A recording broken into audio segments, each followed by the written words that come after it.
Till the lion learns to talk, every story, every narrative will glorify the hunter. Now, with that quote being said, I have a little story for you. Don't go nowhere. Last week, on the 19th of February 2025, at about 7 a.m. in the morning, I had just woken up from sleep.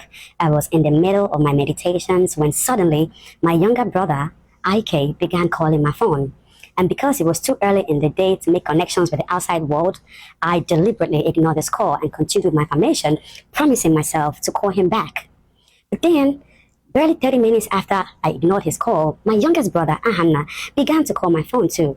And then a weird feeling started to envelop me because the timing was off. They rarely call me, and this type of coincidence was just not to be ordinary. And so I paused my meditation and picked Ahanna's call. And I said, Ahanna EKE, how are you? He said, sister, I'm not fine. I said, what happened? He said, sister, mommy is dead.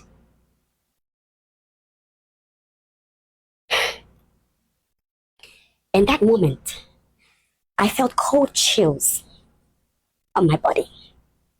I said, what? Anna, what are you saying? He said, mommy died this morning around 7, like a few minutes ago. I said, Anna, what are you saying? And then he said, it was in the middle of the night around 1 a.m. that suddenly mommy began to have a heart failure and daddy was out of town. He was in Abuja for a meeting, and so they had a hard time getting her to the hospital, and before they could rally round and take her to the hospital, she was already in coma. And it wasn't long after their arrival that the doctors declared her dead, and that as Ahanna was speaking to me, mommy was already in the hospital, in the mortuary. I said, give me mortuary, like, I don't understand. It's happening too fast. Too much to process. First of all, heart failure as at 1 a.m. Dead. Okay. Dead people have been prayed back to life. But mortuary? How did we get there so fast? He said, yeah, Justice is there already. Like, she's in the mortuary. I have heard that there are several stages to grief. The first one being anger. It was that day that I experienced it for real. I went full-on ballistic on Ahanna. I began to curse him out and shake him like, why did you do this to me? I took it personal. I felt victimized. I felt like, how could my mom die and you people did not call me the Ada? From the moment that she was struggling, it lingered. It was a couple hours. She didn't just die suddenly. Why didn't you call me?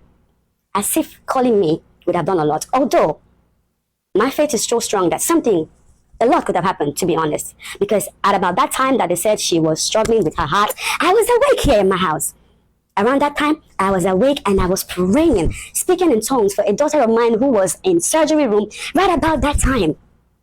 How was I to know that while I was praying for the life of someone else, my mother was losing her own life? And so it was 1 hour of intense anger and rage with Ahanna that had me wailing on the floor. And after I was done cursing him out, I cut the call.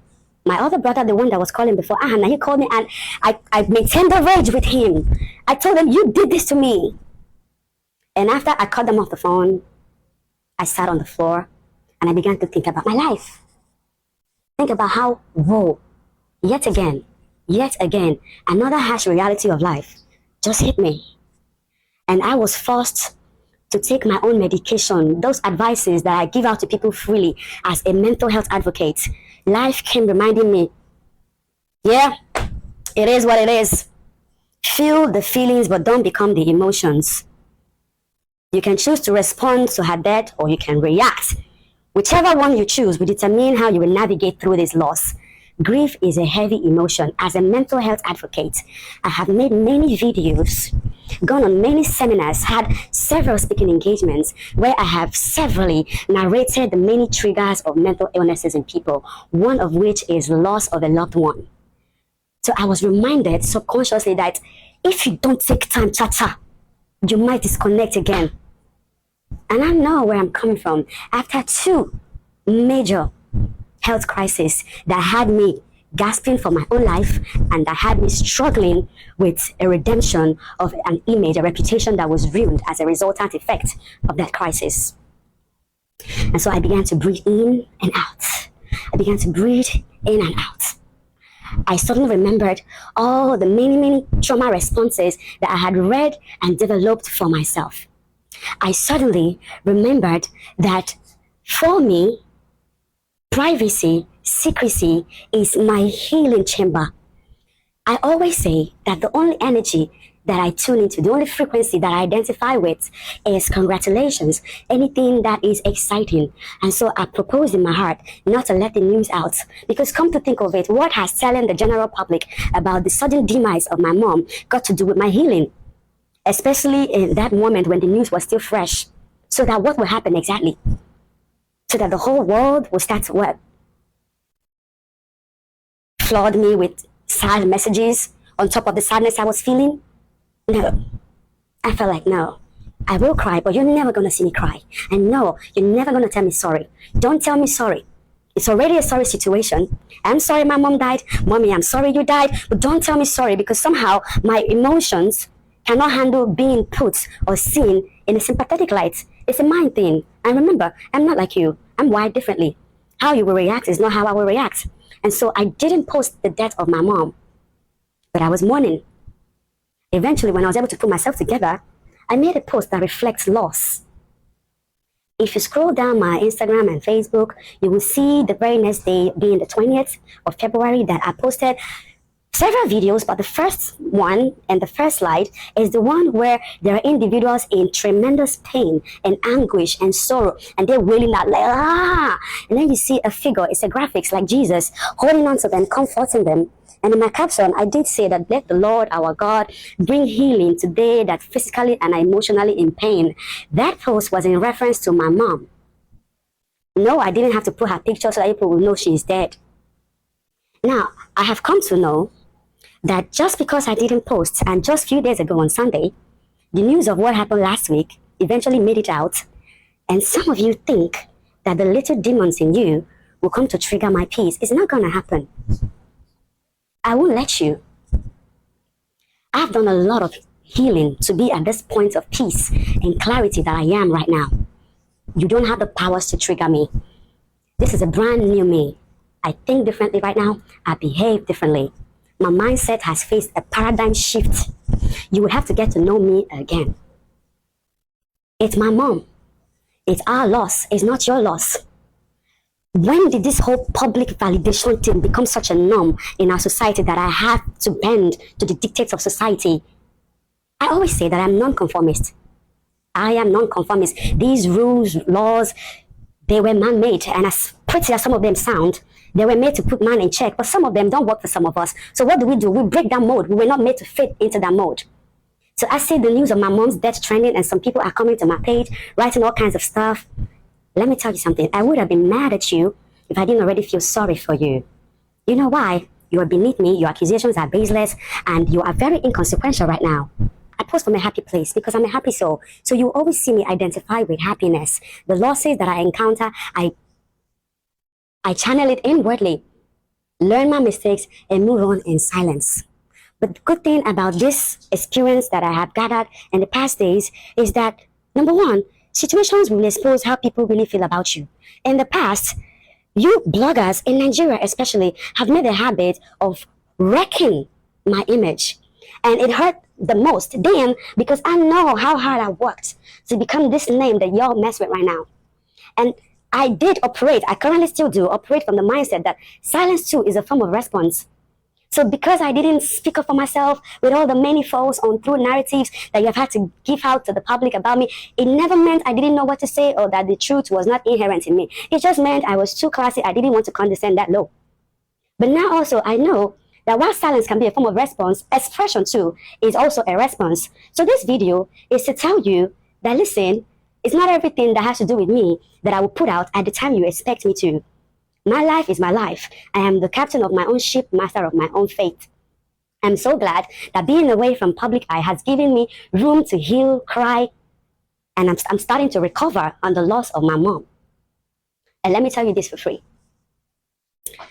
I have heard in the past from people that have encountered extreme grief, people that have been triggered mentally by grief, that what made them sleep is the fact that they couldn't bear to see their loved one suddenly dead. They couldn't bear to see them stiff. They couldn't bear to see them in that coffin. They couldn't bear to see them being lowered into the ground. They never recovered from it. Some people tell me that they don't sleep at night till days because every time they shut their eyes, the image of their mom, dad, brother, sister, son, daughter, whoever it is, flashes in their brains. Listen, some of us have a photographic memory and we are cautious what we see into it or what we let creep into it. As I make this video, I'm still unsure whether I will attend my mom's burial. And if I do, I'm pretty sure I will not want to see her corpse because the memory of her that I want to preserve in my head, in my subconscious forever, are the happy memories of all the times that we laughed and gossiped and threw word banters and then like, woo, mommy. That's it. That's what I want. I don't want to see my mother dead. I don't want to see her stiff. I don't want to see her in the coffin. So that what will happen? I will not be messed up mentally. Why do we have to wreck the living in honor of the dead? Don't get it twisted. If you have the heart to take on the dead, carry them on your body, dress them up, sit in the ambulance with them, by all means do. But some of us have come to know our strengths and weaknesses and we will work in alignment with what works because we cannot keep falling apart every time. Now, to the people that currently are on my pages cursing out, I pray you heal. I'm not your problem. And for the people that posted my mom's death as a form of validation, you need healing too. And the people that have sent condolence messages to the post they have seen, God bless you. You can now feel free to express your deepest condolence underneath this post. Because why not? I finally let it out.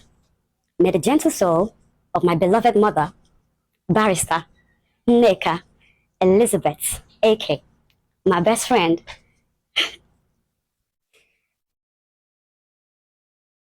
Mommy, rest in peace. To the people that have lost someone, currently lost someone, and will lose someone, if you're an emotional person and you find yourself falling apart easily, let me tell you something. Take your time on your healing. Don't bow to societal pressure or dictates, all right? Safeguard you, safeguard your emotions. The dead is long and gone. Love them in your heart, respect them, but look out for you. Because, honey, as I always say, it is a thin line between sanity and insanity, and you don't have to cross that line before you know that shit gets real.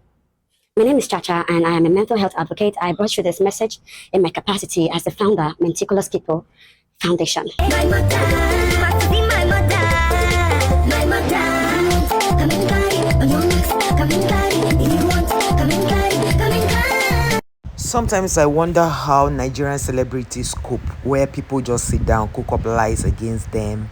It's one thing for somebody to even say, okay, I hear that, or allegedly, this is the news. Like, you talk as if you were there. You write wrong things just to get engagement. It's really terrible, honestly. If you ask me, it's terrible. Chacha spoke so well, excellently, intelligently, and smart. You see, sometimes we overlook, mental health, or maybe checking into a rehab or going to see a counselor. But I tell you for free, for all that Chacha had been through, she came out and said she had bipolar. They say, oh, it's not true. It's not possible she had it. She's just using that to cover up what the husband is doing to her. The lies they told about this girl. They dragged her. I don't know how celebrities cope. And this is why I pray, God, give me silent money. I don't want celebrity lifestyle. I don't want it at all.